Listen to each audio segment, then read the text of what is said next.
இன்னும் ஒரு அருமையான மாலை வேலையை, இன்னும் ஒரு அருமையான ஓய்வு நாளை நம்ம எல்லோருக்கும் காண செய்த கிருபைக்காக யாவை தேவனுக்கு கோடான கோடி நன்றி. இந்த அருமையான மாலை வேலையிலே, இந்த அருமையான ஓய்வு நாளிலே சகோதர சகோதரிகள் வாலிப பிள்ளைகள் எல்லோரையும் காண்பதற்கு மிக்க மகிழ்ச்சியாக இருக்கிறது. யாவே தேவன் மகிமைப்படுவாராக.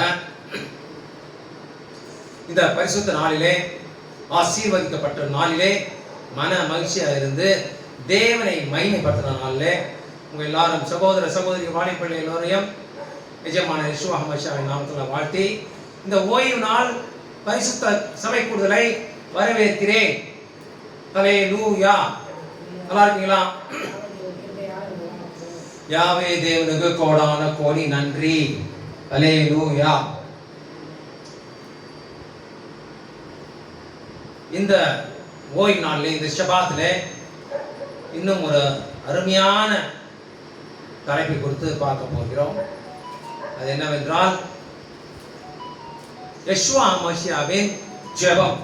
யெஷுவா மசியா நம் சீஷர்களுக்கு சொல்லி கொடுத்த ஜெபத்தை குறித்து தான் நம்ம இன்னைக்கு இந்த ஷபாத்திலே பார்க்க போகிறோம். The Lord's Prayer என்று ஆங்கிலத்திலே சொல்வார்கள். இதற்கான வசனங்கள் மத்தேயு 6ஆம் அதிகாரம், எல்லாம் எடுத்து வச்சுக்கோங்க. மத்தேயு 6:5 13 வசனம் வரையில் நாம் படித்து தியானிக்க போகிறோம். ஹல்லேலூயா. வாசிக்கலாம். மத்தேயு 6:5-6 வாசிக்கலாம். அன்றியும் நீ ஜெபம் பண்ணும்போது மாயக்காரரை போல் இருக்க வேண்டாம். மனுஷர் காணும்படியாக அவர்கள் ஜெப ஆலயங்களிலும் வீதிகளின் சந்திகளிலும் நின்று ஜெபம் பண்ண விரும்புகிறார்கள். அவர்கள் தங்கள் பலனை அடைந்து தீர்ந்தது என்று மெய்யாகவே உங்களுக்கு சொல்கிறேன். அல்லேலூயா. நீயோ ஜெபம் பண்ணும்போது உன் அறை வீட்டுக்குள் பிரவேசித்து உன் கதவை பூட்டி அந்தகாரத்தில் இருக்கிற உன் பிதாவை நோக்கி ஜெபம் பண்ணு.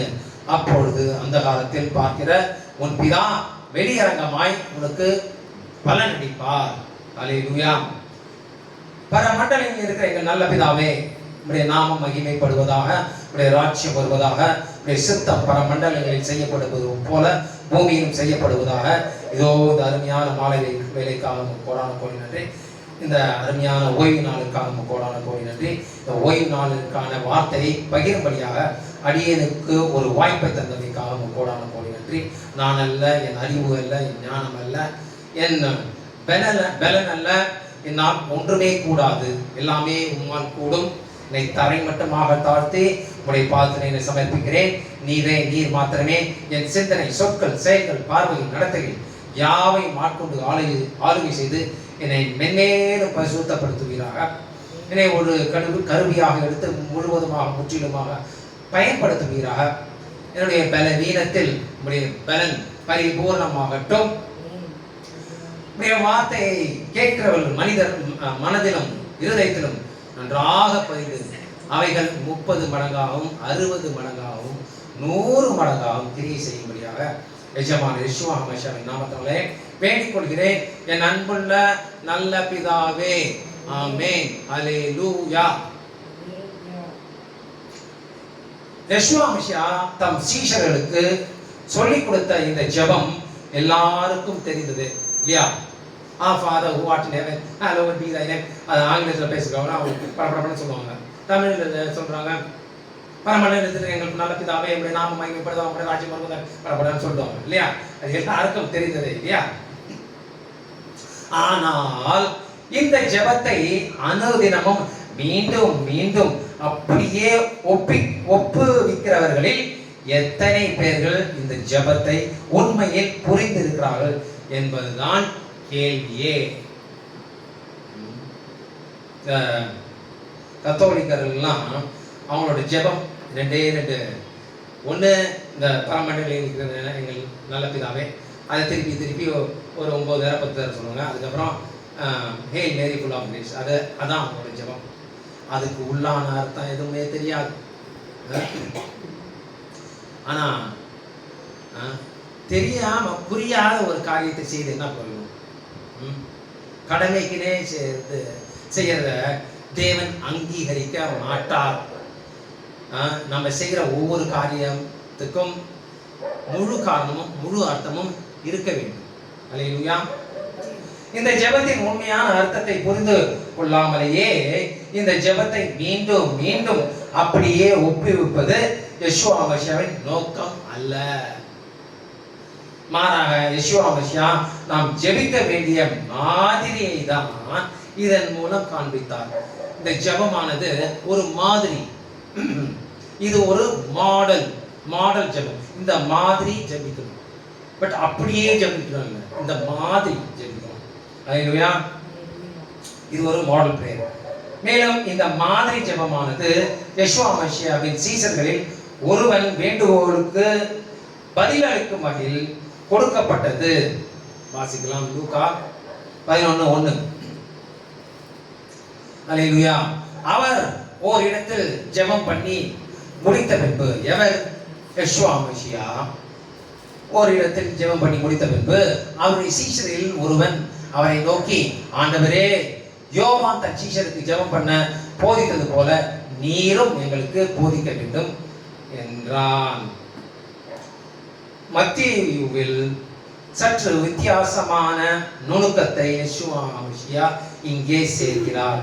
வாசிக்கலாம், மத்தேயு 6:9. நீங்கள் ஜெபம் பண்ண வேண்டிய விதமாவது, நீங்கள் ஜெபம் பண்ண வேண்டிய விதமாவது. ஒரு முக்கியமான எச்சரிக்கையுடன் இந்த வார்த்தை சொன்னார். வாசிக்கலாம், மத்தேயு 6:7. அன்றியும் நீங்கள் ஜெபம் பண்ணும் போது அஞ்ஞானிகளைப் போல வீண் வார்த்தைகளை அலப்பாதேயுங்கள். அவர்கள் அதிக வசனிப்பினால் தங்கள் ஜெபம் கேட்கப்படும் என்று நினைக்கிறார்கள். அல்லேலூயா. 3 முக்கியமான வார்த்தைகள். அதுனா 3 முக்கியமான வார்த்தைகள். யெஷுவா மசியாவின் இந்த மாதிரி ஜெபத்தில் தேவனுடைய ராஜ்யத்தில் தான் நம்முடைய முழு கவனமும் இருக்க வேண்டும். குறிப்பாக இந்த கடைசி காலத்தில் நம்முடைய கவனம் எல்லாம் இதன் மேல் இருக்க வேண்டும். சாப்பாட்டின் மேல், நம்முடைய சொந்த காரியத்தின் மேல் இருக்க வேண்டும். இல்லையா? எதன் மேல் இருக்க வேண்டும்? ராஜ்யத்தின் மேல் இருக்க வேண்டும். ராஜ்யத்தை குறித்தே இருக்க வேண்டும். வாசிக்கலாம், மத்தேயு 6:10. உம்முடைய ராஜ்யம் வருவதாக, உம்முடைய சித்தம் பரமண்டலத்தில் செய்யப்படுகிறது போல பூமியிலேயும் செய்யப்படுவதாக. அல்லேலூயா. இந்த ராஜ்யம் என்றால் என்ன? அது எப்பொழுது எங்கே நிறுவப்படும்? ராஜ்யத்தின் உண்மையான புரிதல் நவீன கிறிஸ்தவர்களுக்கு மறைக்கப்பட்டிருக்கிறது. The modern Christendom, this about the kingdom of Elohim is hidden with it. சிலர் இதயங்களில் ராஜ்யம் நிறுவப்பட்டதாக நினைக்கிறார்கள். ராஜ்யம் எங்க இருக்கான்? இருதயத்தில் இருக்கான் ராஜ்யம். அப்படி ஒரு சிலர் நினைக்கிறார்கள். மற்றவர்கள் அதை சர்ச் என்று எண்ணுகிறார்கள். மனுஷனால் கட்டப்பட்ட அந்த பில்டிங் இருக்குல்ல, அதான் ராஜ்யம் என்று நினைக்கிறார்கள். இன்னும் சிலர் அதை பரலோகம் என்று நினைக்கிறார்கள். பரலோகம் தான் ராஜ்யம். எது உண்மை? வேதத்தின்படி இவை எதுவும் உண்மை அல்ல. அல்லேலூயா. ஆரம்பத்தில் இருந்தே யெஷுவா மசியாவின் நற்செய்தி தேவனுடைய ராஜ்யத்தை குறித்தே இருந்தது. வாசிக்கலாம், மார்க்கு 1:14-15 வாசிக்கலாம். யோவான் காவலில் வைக்கப்பட்ட பின்பு யெஷுவா மசியா கலிலேயாவிலே வந்து தேவனுடைய ராஜ்யத்தின் சுவிசேஷத்தை பிரசங்கித்து, முதல்ல அவர் வாயிலிருந்து என்ன வார்த்தை வந்தது? தேவனுடைய ராஜ்யம் குறித்து பிரசங்கித்து, காலம் நிறைவேறிற்று, தேவனுடைய ராஜ்யம் சமீபமாயிற்று, மனம் திரும்பி சுவிசேஷத்தை விசுவாசியுங்கள் என்றார். யெஷுவா மசியா ஒரு ஷபாத்தில் பிரசங்கித்து சிலரை சுத்தப்படுத்தி பிறகு அந்த மாலையிலே இன்னும் பலரை குணப்படுத்திய பிறகு மறுநாள் அவர் எழுந்து ஒரு அமைதியான இடத்திற்கு புறப்பட்டு போனார். இருப்பினும் ஜனங்கள் அவரை கண்டுபிடித்து தங்களிடத்தில் தங்கும்படி கெஞ்சினார்கள். ஆனால் யெஷுவா மசியா அவர்களை நோக்கி இப்படியாக சொன்னார். வாசிக்கலாம். லூக்கா 4:43. லூக்கா 4:43. அவரோ அவர்களை நோக்கி, நான் மற்ற ஊர்களிலும் தேவனுடைய ராஜ்யத்தை குறித்து பிரசங்கிக்க வேண்டும், இதற்காகவே அனுப்பப்பட்டேன் என்றார். அல்லேலூயா. யெஷுவா மசியா இந்த பூமிக்கு ஒரே ஒரு விஷயத்துக்காக அனுப்பப்பட்டார் தன் பிதாவினால். இதற்கு நற்செய்தியான ராஜ்யத்தின் சுவிசேஷத்தை குறித்தே சொல்வதற்கு யெஷுவா மசியா இந்த பூமிக்கு வந்தார். அல்லேலூயா. வேதத்தில் தேவனுடைய ராஜ்யம் என்றும் சில இடங்களில் பரலோக ராஜ்யம் என்றும் அழைக்கப்படுகிறது. ரெண்டும் ஒண்ணுதான். பரலோக ராஜ்யம் என்றாலும் ஒண்ணுதான், தேவனோட ராஜ்யம் என்றாலும் ஒண்ணுதான். பரலோக ராஜ்யம்னா பரலோகத்துல அவரோட ராஜ்யம் ஸ்தாபிக்கப்படாது. எங்க ஸ்தாபி? பூமியில ஸ்தாபி. பூமியில எங்க? எருசலேம். அல்லேலூயா. எஸ். இந்த முதன்மையான நற்செய்தியை தான் யெஷுவா மசியா தாம் இந்த பூமியில் வாழ்ந்த நாளெல்லாம் பிரசங்கித்தார் என்று மத்தேயு, மார்க்கு, லூக்கா மற்றும் யோவான் இந்த 4 நற்செய்தி புத்தகங்களும் நிரூபிக்கிறது. அல்லேலூயா. யெஷுவா மசியாவின் எல்லா உவமைகளிலும் சுமார் 39 உவமைகள் இருக்கிறது. எல்லா உவமைகளிலும் தேவனுடைய ராஜ்யத்தை குறித்தே இருந்தது. அல்லேலூயா. சில சமயம் நேரடியாகவும் சில சமயம் மறைமுகமாகவும் பிரசங்கித்தார். இதை குறித்து ராஜ்யத்தை குறித்து. அல்லேலூயா. வாசிக்கலாம். மார்க்கு 4:30-32. மார்க்கு 4:32. பின்னும் அவர் அவர்களை நோக்கி, தேவனுடைய ராஜ்யத்தை எதற்கு ஒப்பிடுவோம், அல்லது எந்த உவமையினாலே அதை திருஷ்டாந்தப்படுத்துவோம்? அது ஒரு கடுகு விதைக்கு ஒப்பாயிருக்கிறது. அது பூமியில் விதைக்கப்படும் போது பூமியில் உள்ள சகல விதைகளிலும் சிறிதா இருக்கிறது. இல்லையா? கடுகு சிறிதா இருக்கிற விதையில சிறிய விதை கடுகு விதைதான். விதைக்கப்பட்ட பின்போ அது வளர்ந்து சகல பூண்டுகளிலும் பெரிதாகி ஆகாயத்து பறவைகள் அதனுடைய நிழலின் கீழ் வந்தடையத்தக்க பெரிய கிளைகளை விடும் என்றார். அல்லேலூயா. இப்படிதான் தேவனோட ராஜ்யம் ஆரம்பிக்கும். ஒரு சிறு மரமா ஆரம்பிக்கும். அதாவது ஒரு சிறு கூட்டத்தோட தேவனோட ராஜ்யம் ஆரம்பிக்கும். கொஞ்சம் பேர் தான், சிலர் தான் இருப்பாங்க. அதுக்கப்புறம் தான் கொஞ்சம் கொஞ்சமா அந்த 1000 வருஷம் இருக்குது. 1000 வருஷம் முடியறதுக்குள்ளாட்டியும் அது பெரிய மரமாகி, எப்படி கடுகு மரம் பெரிய மரமாகி எல்லா பறவைகளும் வந்து அதில்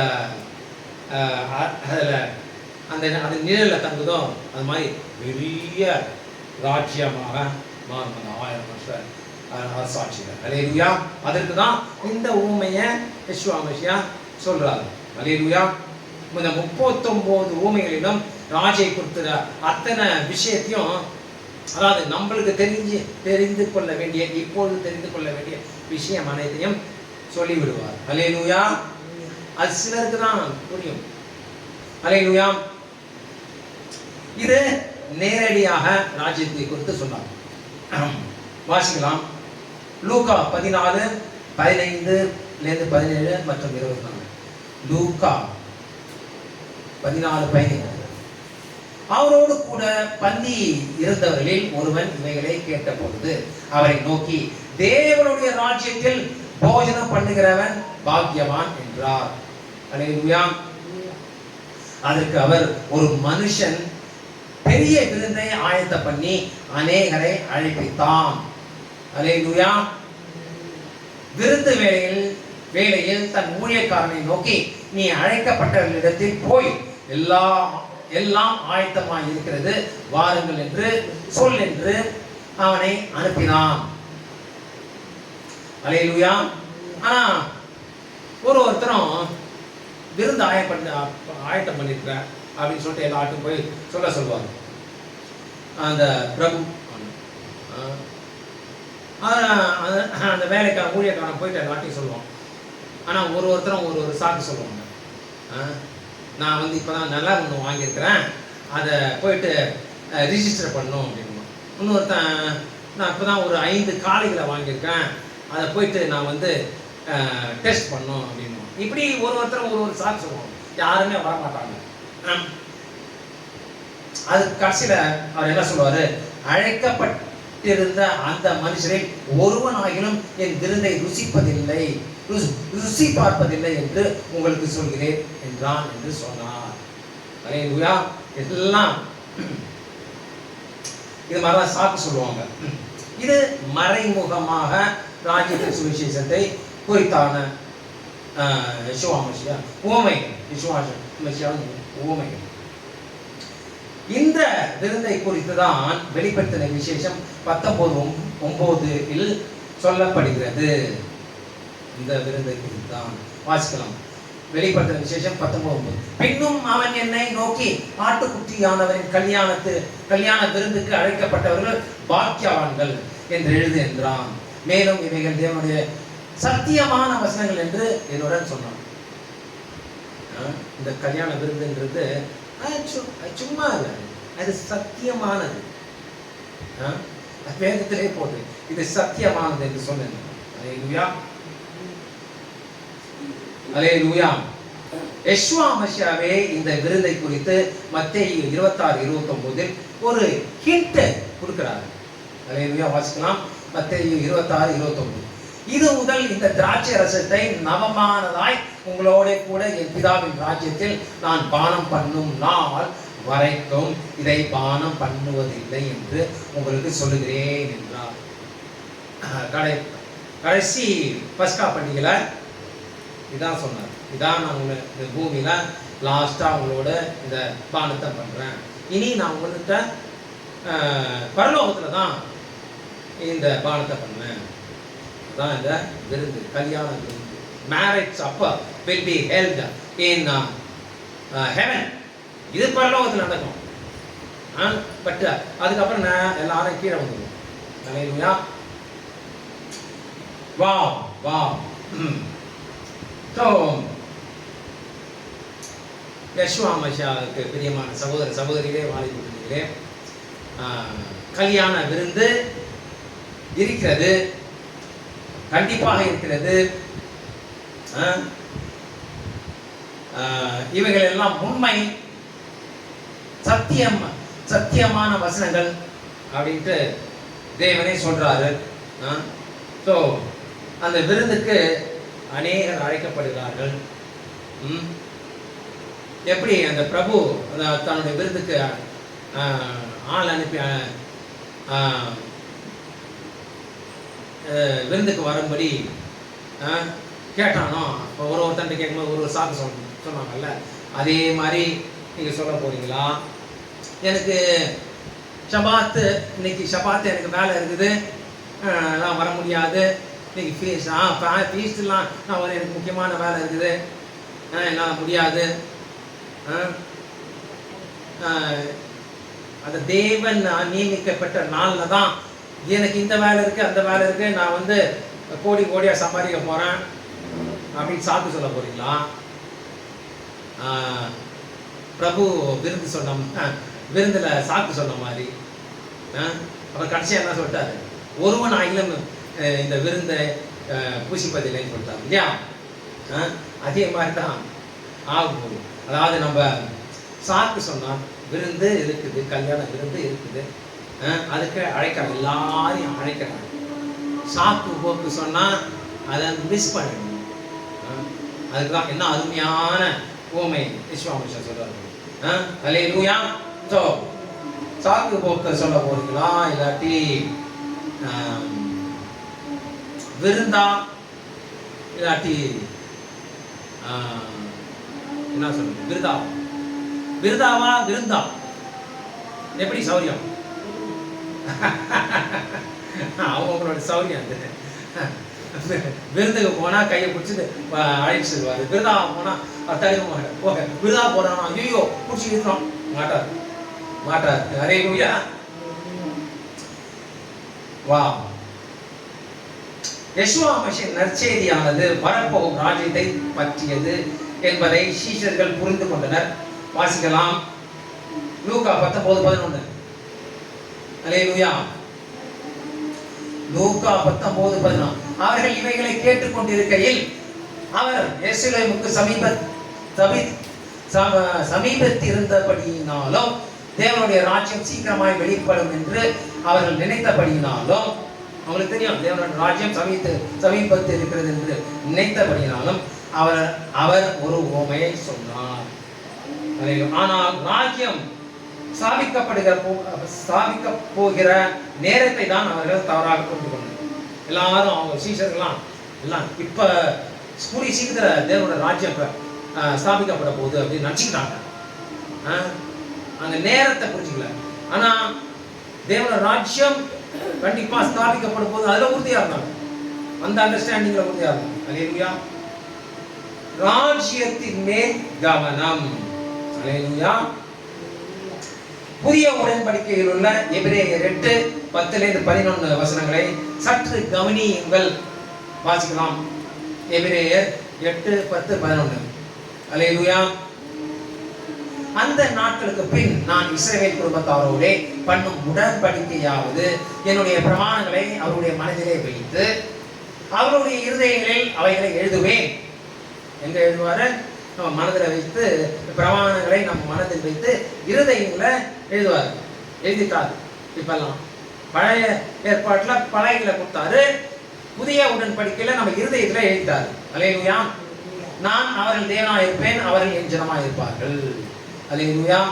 அப்பொழுது சிறியவன் முதற்கொண்டு பெரியவன் வரைக்கும் எல்லாரும் என்னை அறிவார்கள்.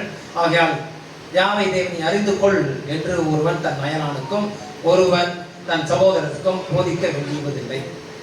இப்பயும் சரி, யெஷுவா மஸீஹ் தெரியாதவங்கள யாராவது இருப்பாங்களா? ரொம்ப ரேர். இது இந்த சம்பவம் 1000 வருஷ சாட்சியில தான் சொல்லப்படுது. பட் இன்றும்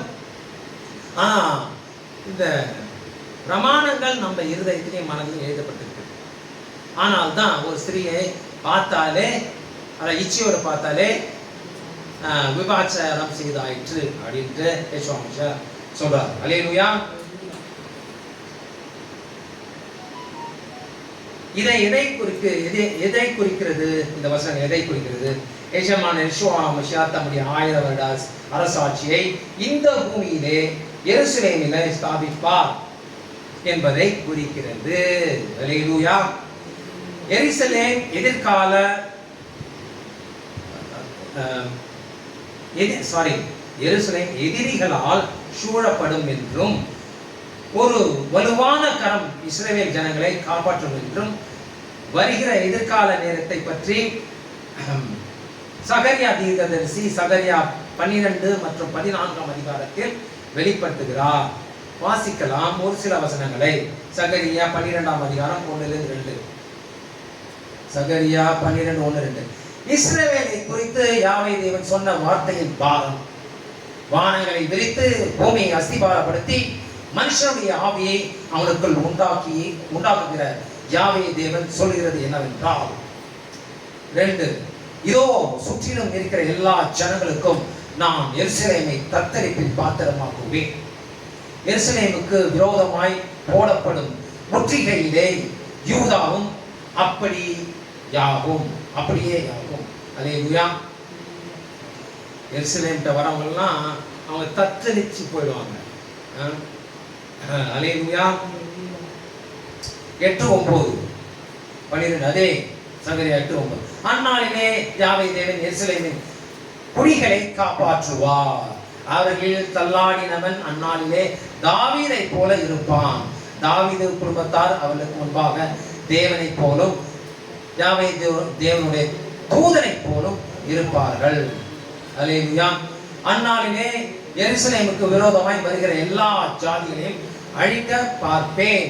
அல்லேலூயா, அல்லேலூயா. இந்த நேரத்தில் தான் யெஷுவா மசியா பூமி முழுவதற்கும் ராஜாவாக இருப்பார். வாசிக்கலாம் சகரியா 14:9. அல்லேலூயா. சகரியா 14:9.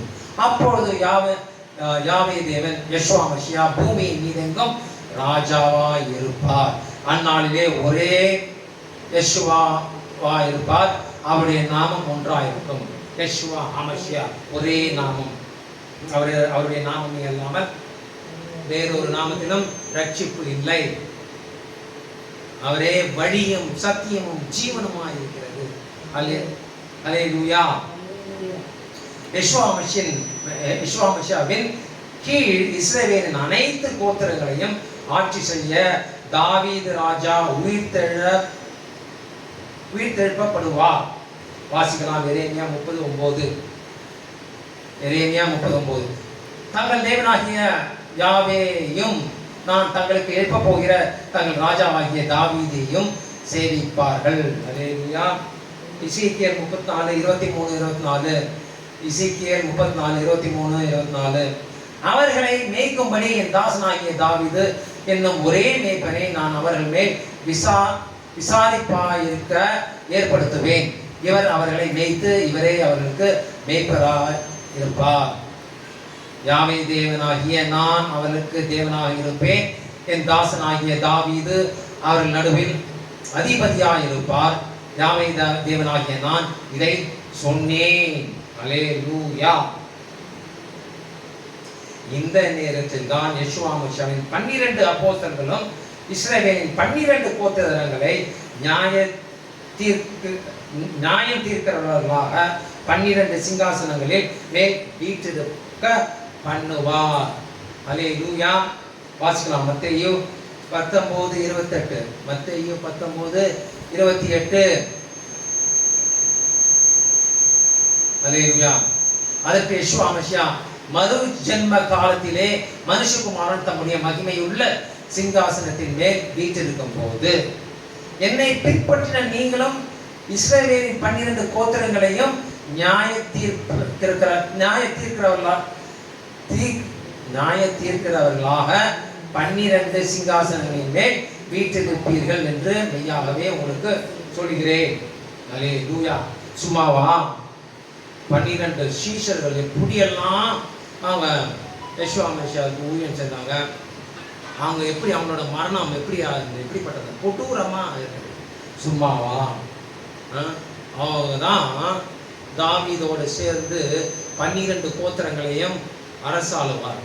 அல்லேலூயா. அந்த அதிகாரத்தை மத்தேயு 19:28 யெஷுவா மசியா கொடுத்துருக்காரு. அல்லேலூயா. வா.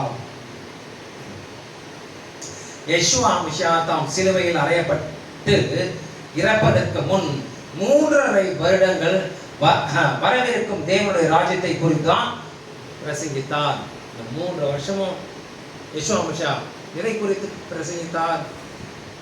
ராஜ்யத்தின் சுவிசேஷத்தை குறித்து தான் பிரசங்கித்தார். இத ஒரு போதகர்களாக சொல்றதில்லை. அவர் ஆசீர்வாதத்தை குறித்து பிரசங்கித்தார். அவர் வெறும் சுகம் கொடுத்தார். கண்ணு குருடர்களை பார்வையடை செய்தார். முடவர்களை நடக்க செய்தார். இதான் வேற ஒண்ணு. அந்த ராஜ்யத்தின் சுவிசேஷன் டோட்டலாக மறைக்கப்பட்டது. நான் சொன்னேன்ல, மாடர்ன் கிறிஸ்தவர்களுக்கு அதாவது நவீன கிறிஸ்தவர்களுக்கு இந்த ராஜ்யத்தின் சுவிசேஷம் மறைக்கப்பட்டிருக்கிறது. அல்லேலூயா. ஆனால் இந்த ஒரு இடத்துல தான் ராஜ்யத்தின் சுவிசேஷத்தை பற்றி குறித்து அத்தனை நியமிக்கப்பட்ட நாட்களில் போதிக்கப்படுகிறது இல்லையா? அப்படியா?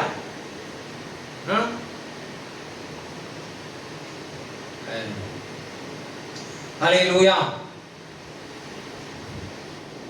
உம்முடைய ராஜ்யம் வருக என்று ஜெபிக்கும் போது ஜனங்கள் இதன் அர்த்தத்தை உணர்ந்துதான் ஜெபிக்கிறார்களா? Thy kingdom come, thy will be done. அதை உணர்ந்துதான் ஜெபிக்கிறாங்களா? அப்படி உணர்ந்து ஜெபிச்சா ஏன் மரித்த உடனே நேரா மேல போயிடுவாங்க? அப்ப அவங்க என்ன எதுக்கு ஜெபி அதோட அர்த்தமே புரிய மாட்டேன் இல்லையா?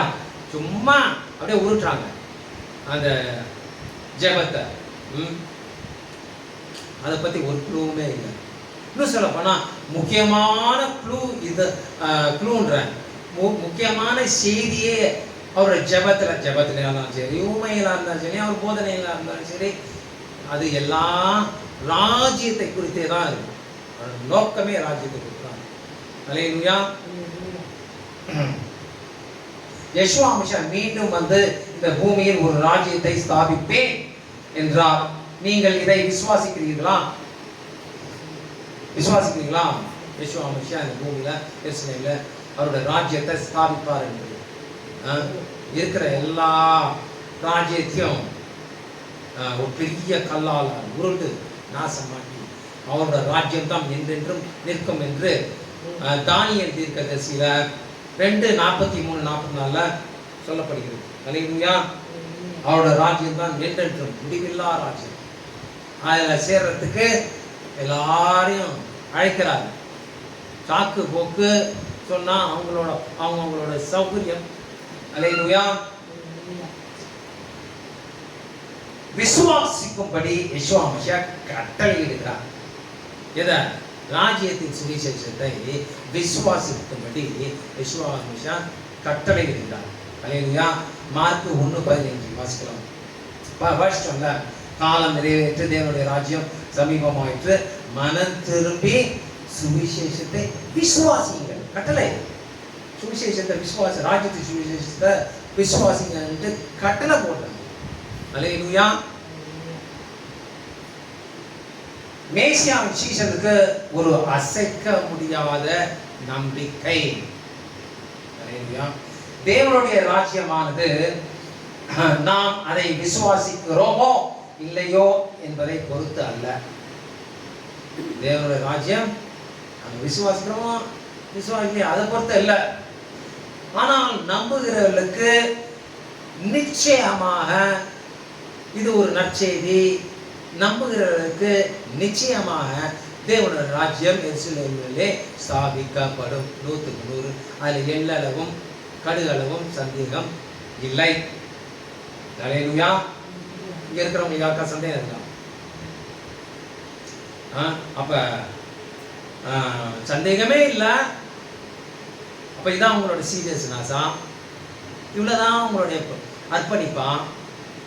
இவ்வளவுதான் உங்களுக்கு அந்த தேவன் மேல அன்பா வாஞ்சையா? இவ்வளவுதானா?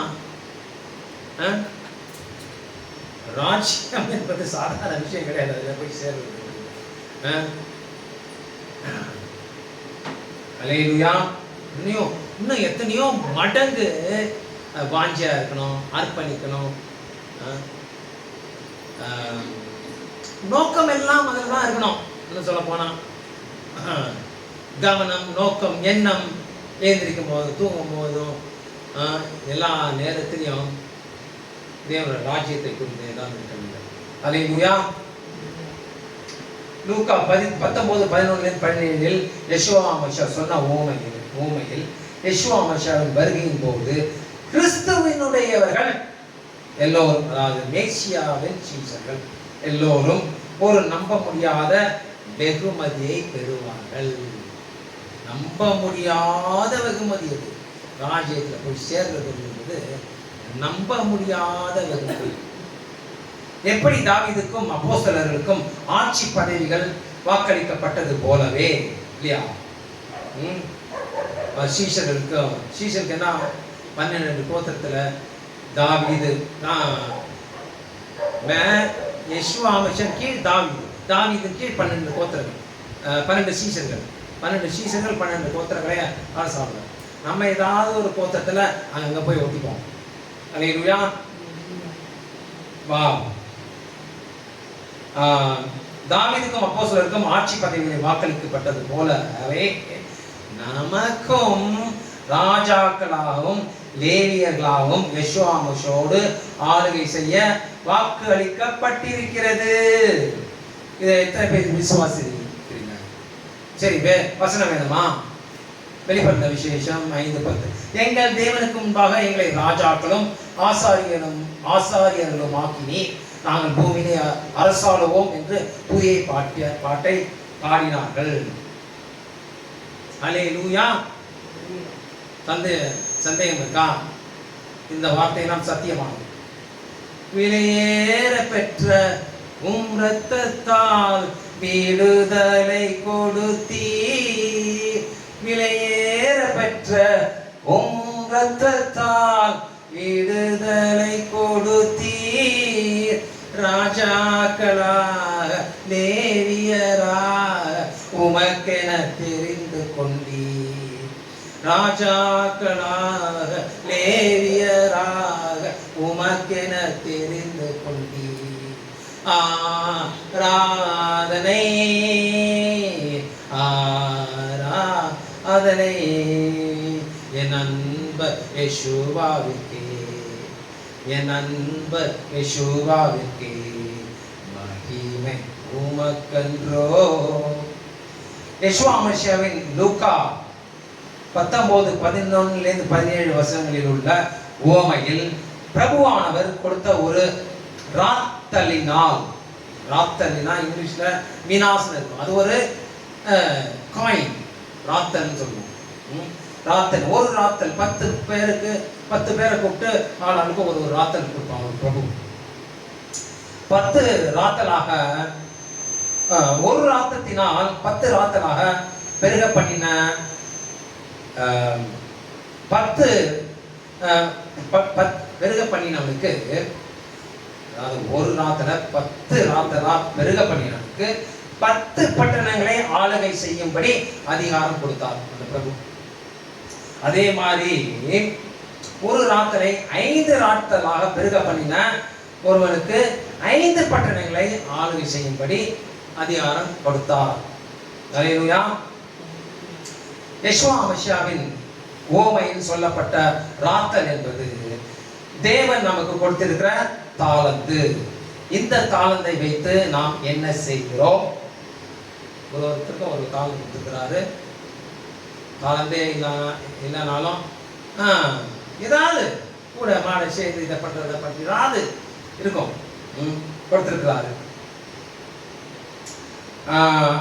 நாம் அந்த தாளந்தை வைத்து என்ன செய்கிறோம், எவ்வளவு வளருகிறோம் என்பதே கேள்விக்குறி, என்பதை குறித்தே இருக்கிறது அந்த தாளந்து. அல்லேலூயா.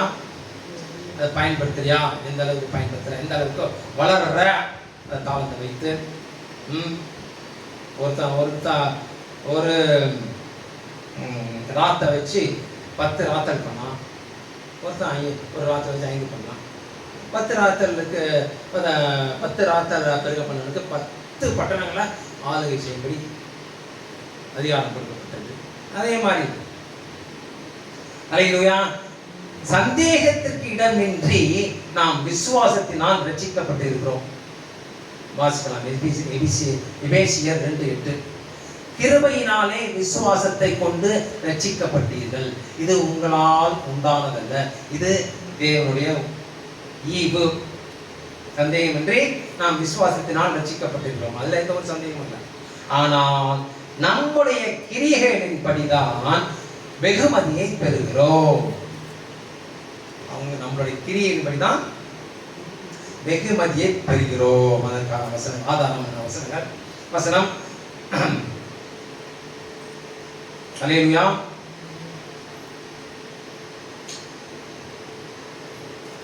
இப்பொழுது பார்த்த அந்த உமையில இப்ப பார்த்தோம்ல, இந்த ஒரு ராத்தல் 10 ராத்தல், இந்த உமையில யெஷுவாமசியா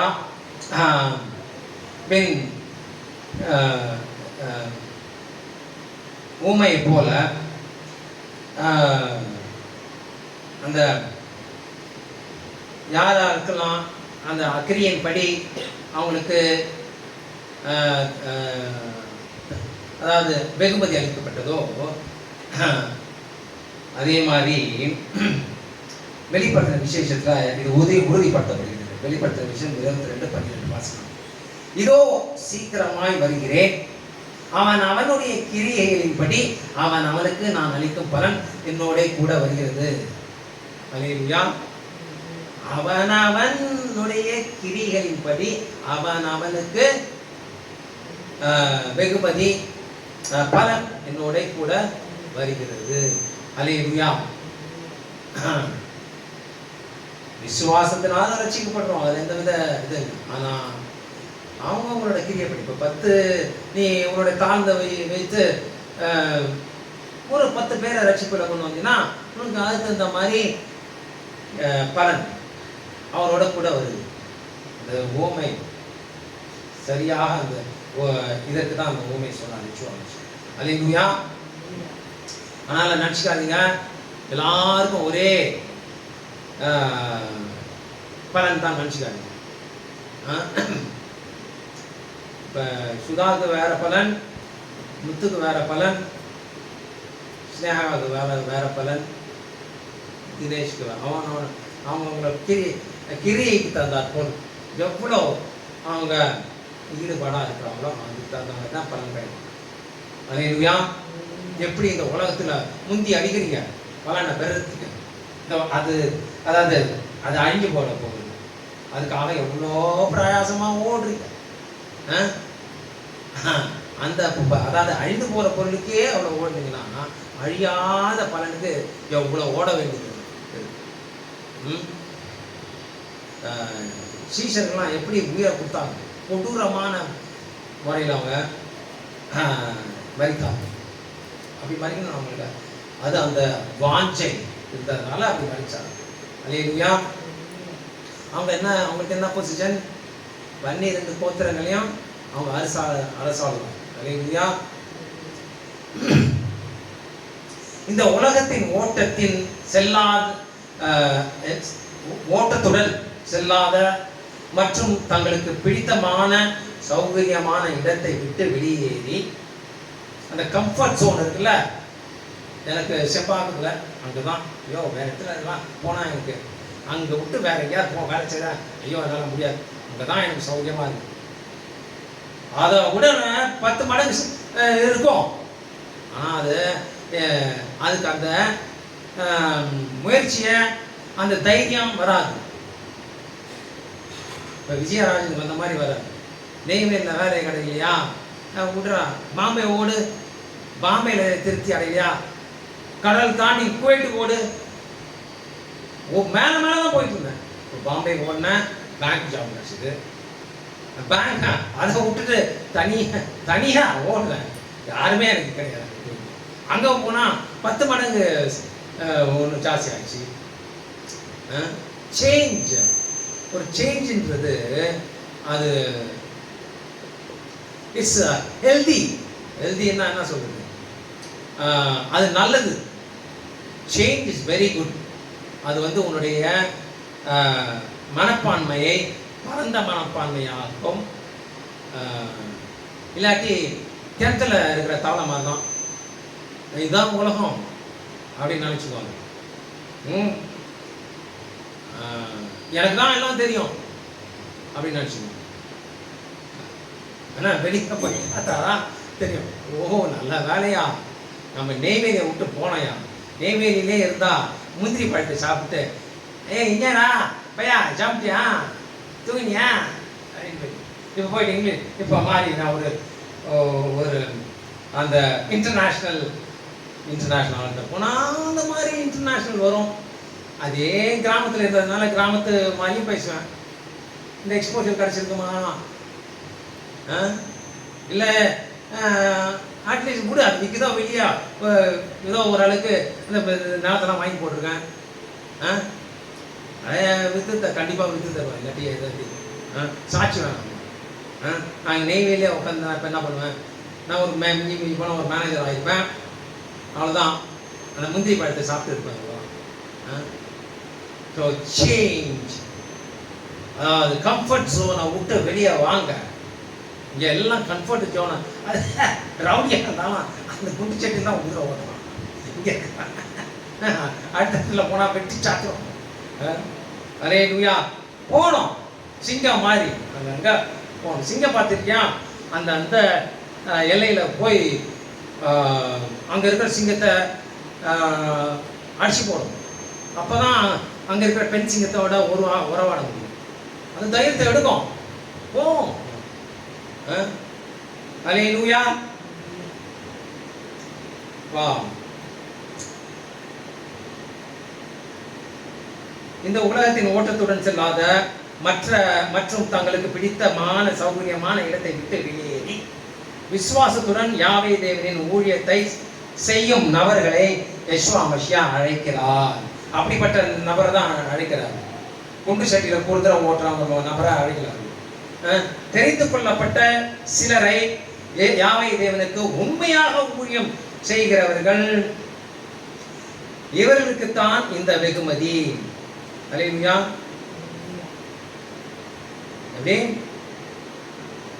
யாவே தேவன் ஊழியத்தை செய்யும் நபர்களை யெஷுவா மஷியா அழைக்கிறார். தெரிந்து கொள்ளப்பட்ட சிலரே யாவே தேவனுக்கு உண்மையாக ஊழியம் செய்கிறார்கள். இவர்களுக்கு தான் இந்த வெகுமதி. எந்த வெகுமதி? ஜீவ விருட்சத்தின் மேல் அதிகாரம் உள்ளவர்கள் ஆவதற்கும் வாசல்கள் வழியாக நகரத்தில் பிரவேசிப்பதற்கும் கற்பனைப்படி செய்கிறவர்கள் பாக்கியம். அவங்களுக்கு தான் அந்த வெகுமதி. வெளியே கம்ஃபர்ட் ஜானை விட்டு வெளியே வரவங்களுக்கு தான், தேவனுடைய ஊழியத்தை உண்மையாக செய்கிறவங்களுக்கு தான், உண்மையாக செய்கிறவங்களுக்கு தான் இந்த வெகுமதி. அல்லேலூயா. அல்லேலூயா. அழைக்கப்பட்ட அநேகர்களோ யாவே தேவனுக்காக செயல்பட தவறுகிறார்கள். அதனால்தான் அழைக்கப்பட்டவர்களை பார்த்து உன்னை யார் என்று அறியேன். அவர் யெஷுவா மஷியா வரும்போது நான் இதை செய்தனே அதை செய்தனே, தீர்க்க தரிசனம் உரைச்சேன், சுவஸ்தமாக்கினேன் அப்படின்னு சொல்லுவாங்க. அழைக்கப்பட்டவர்கள் அவங்கள பார்த்து உன்னை யார் என்று அறியேன், அகன்று போங்கள், அக்கிரம செய்கிறார்கள், லாலெஸ் ஒன்ஸ், அகன்று போங்கள், கெட் பிஹைண்ட் மீ. அல்லேலூயா. அல்லேலூயா. அவளுக்கு அடுத்த வசனம் பொருந்தும். பொய்யை விரும்பி அதன்படி செய்கிறவர்கள் புறம்பே இருப்பாங்க. அது அவங்களுக்கு பொருந்தும். அல்லேலூயா. இந்த நிதர்சனமா இன்னும் டைம் என்ன இருக்குது? 8:43. எத்தனை மணிக்கு ஆரம்பிச்சாங்க? அல்லேலூயா. ஆல்மோஸ்ட் முடிச்சாச்சு. டைம் எத்தனை மணிக்கு ஆரம்பிச்சு? அல்லேலூயா. 43 7:59 போச்சு. half an hour ஆயிருக்கு. half an hour ஆயிருக்கு. எஸ். இந்த நிதர்சனமான எச்சரிக்கையை சற்று கவனியுங்கள். வாசிக்கலாம். மத்தேயு 7:13-14. அல்லேலூயா. இடுக்கமான வாசல் வழியாய் உட்பிரவேசியுங்கள். கேட்டு போகிற வாசல் விரிவும் வழி விசாலமும் ஆயிருக்கிறது. அதன் வழியாய் பிரவேசிக்கிறவர்கள் அநேகர். விசாலமான வழியில போனீங்கன்னா அது கேட்டுக்கு போற வழி. அதான் ஒன் வேர்ல்ட் ரிலிஜனோட வழி. புத்தர் வழியாகவும் போகலாம், பரலோகத்துக்கு, பரலோராஜ்யத்துக்கு, நபிகள் மூலமாகவும் போகலாம், கிருஷ்ணா மூலமாகவும் போகலாம், லக்ஷ்மி மூலமாகவும் போகலாம். இதெல்லாம் ஒன் வேர்ல்ட் ரிலிஜன், ஓர் உலக ரிலிஜன். அவங்களுடைய பிரின்சிபல், அவங்களுடைய அண்டர்ஸ்டாண்டிங். அல்லேலூயா. அதான் விசாலமான வழி. அப்படியா வேதம் சொல்லுகிறது. யெஷுவா மஷியாவே வழியும் ஜீவனும் சத்தியமும், வழியும் சத்தியம் ஜீவனுமா இருக்கிறார். அவரை என்று ரட்சிப்பு வேற எந்த நாமத்திலும் இல்லை. புத்தர் இல்லை, லக்ஷ்மி இல்லை, கிருஷ்ணாவும் இல்லை. அல்லேலூயா. அப்படி சொல்றாங்களா? One world religion. அல்லேலூயா. விசாலமான வழியில போறாங்க. அல்லேலூயா. ஜீவனுக்கு போகிற வாசல் இடுக்கமும் வழி நெருக்கமுமாய் இருக்கிறது, அதை கண்டுபிடிக்கிறவர்கள் சிலர். ஜீவனுக்கு போற வழிய கண்டுபிடிக்கணும். கண்டுபிடிக்க தெரியலன்னா கண்டுபிடிச்சவங்க ஒரு சிலர் இருக்காங்க. அவங்களுக்கு செவிக்க சாயும்.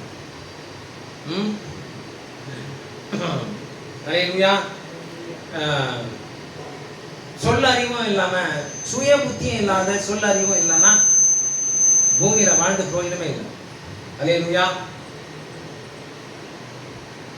யெஷுவா மசியா அறிவுறுத்தியபடி, அதாவது கட்டளையிட்ட யாவையும் கை கொண்டு, நம்மளுக்கு பிடித்தமானது இல்லை, யெஷுவா மசியா கட்டளையிட்ட யாவையும் கை கொண்டு ஒவ்வொரு உண்மை விசுவாசியும் தேவனுடைய ராஜ்யம் பூமியில் ஸ்தாபிக்கப்பட பாடுபட வேண்டும். அல்லேலூயா. முதலாவது தேவனுடைய ராஜ்யத்தையும் அவருடைய நீதியையும் தேடுங்கள், அப்போது இவைகள் எல்லாம் உங்களுக்கு கூட கொடுக்கப்படும். மத்தேயு 6:33. அல்லேலூயா. நம்மளோட நோக்கம் எல்லாம் முதலாவது இந்த பூமியில எப்படி வாழணும்னு தான் இருக்கணும். எவ்வளவு பேர் புகழ, பணம், பட்டம், பதவி, ஷீல்டு, கோல்டு மெடல், அதான் இருக்கணும் முதலாவது. அது அப்படி முதலாவது அது இருந்தா ஆட்டோமேட்டிக்கா நம்மளுக்கு தேவனோட ராஜ்யத்தை கொடுத்துருவார். கரெக்ட் தானே? அப்புறம் இன்னும் யார் கரெக்ட் பண்ணுவாங்க?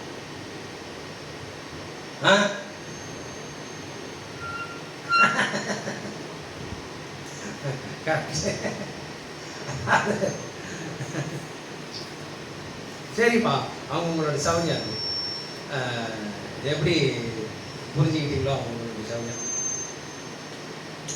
ஓகே. இந்த இலக்கை தன் மனதிலும் இருதயத்திலும் முதலிடமாக வைக்கும் ஒவ்வொருவரும் நாள்தோறும் ஜெபிப்பார்கள். எந்த இலக்கை வைத்திருப்பார்கள்?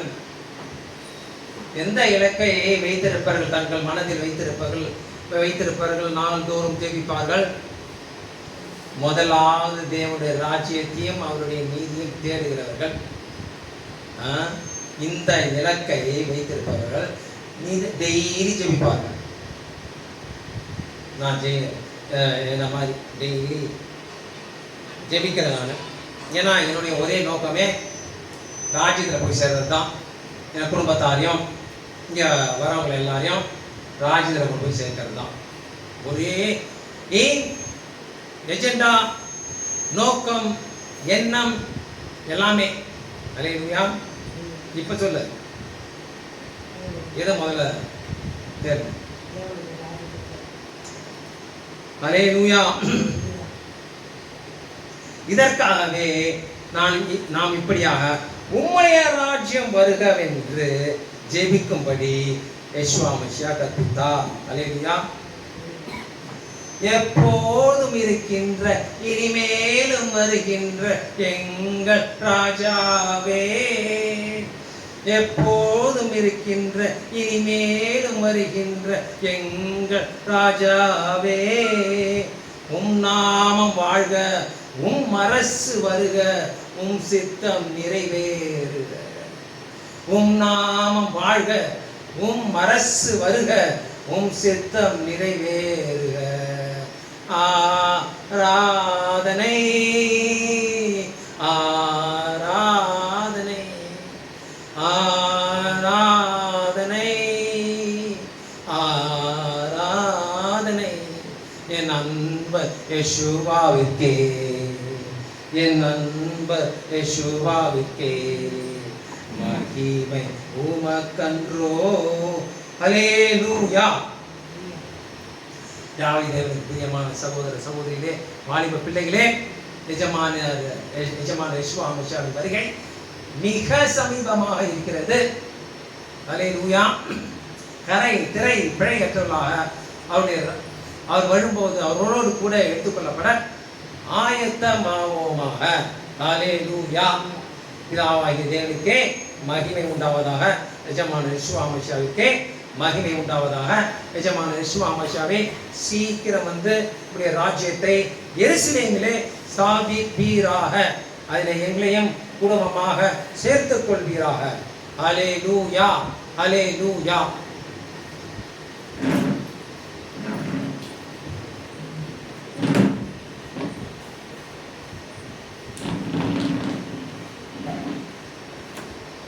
I think 45 minutes.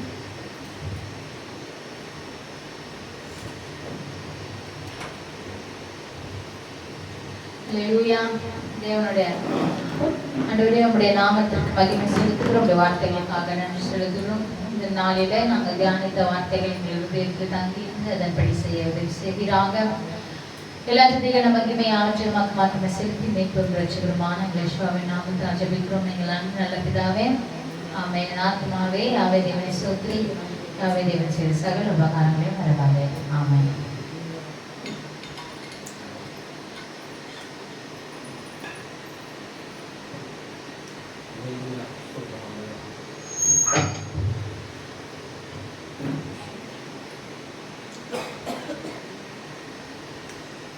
அடோனை உங்கள் எல்லோரையும் ஆசீர்வதித்து உங்கள் எல்லோரையும் காக்க கடவர். அடோனை தம்முடைய முகத்தை உங்கள் எல்லோர் மேலும் பிரகாசிக்க செய்து உங்கள் எல்லோருக்கும் கிருபையாக இருக்க கடவர். அடோனை தம்முடைய முகத்தை உங்கள் எல்லோர் மேலும் பிரசன்னமாக்கி உங்கள் எல்லோருக்கும் சமாதானம் கட்டளையிட கடவர். எல்லாருக்கும் இன்னொரு முறை ஓய்வு நாள் சமாதானம். ஷபாத் ஷலோம்.